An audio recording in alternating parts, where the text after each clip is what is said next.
pressure on Narendra Modi.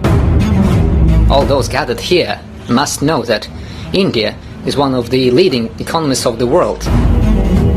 रूस के राष्ट्रपति व्लादिमीर पुतिन ने इस बड़े हॉल में बैठकर भारत और पीएम मोदी को लेकर जो बयान दिया है वो सुनने लायक है। ये बयान भले ही इस हॉल में दिया गया हो, लेकिन इसकी आवाज अब पूरी दुनिया में गूंज रही है। भारत में कांग्रेस पार्टी और विपक्षी दल ये बयान सुनकर बेचैन हो जाएंगे, खास तौर पर राहुल गांधी, क्योंकि कुछ घंटों पहले ही राहुल गांधी ने कहा था कि भारत में एक बड़ी आर्थिक सुनामी आने वाली है।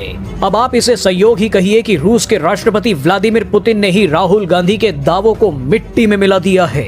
भारत की ताकत का जिक्र करते हुए इस हॉल में बैठकर पुतिन कैसे बयान दे रहे थे वो हम आपको सुनवाएंगे, लेकिन उससे पहले आपको ये समझा देते हैं कि पुतिन ने भारत और पीएम मोदी को लेकर कहा क्या है।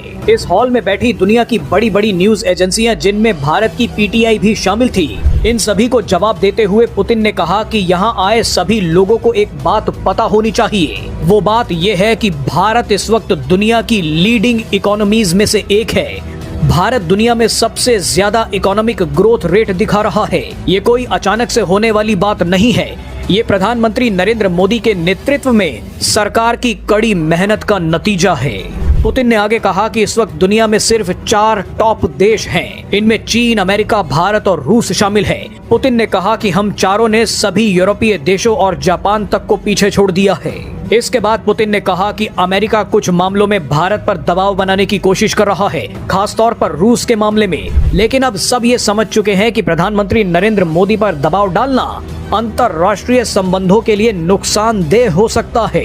यानी राष्ट्रपति पुतिन ने कहा कि पीएम मोदी पर दबाव बनाना दुनिया के लिए खतरनाक हो सकता है। पुतिन ने कहा कि पीएम मोदी पर दबाव डालने का कोई फायदा नहीं होगा। भारत हमारा एक रिलायबल पार्टनर है। आइए अब आपको व्लादिमीर पुतिन के ये धमाकेदार बयान सुनवाते हैं। We all know very well, all those gathered here must know that India is one of the leading economies of the world that shows the highest rates of economic growth. And this is not something that comes out of the blue. This is a result of hard work that the government has been doing under the leadership of the Prime Minister Modi. China, US, India and Russia, that's the 4 top countries. We have outpaced the only European countries and Japan in this regard.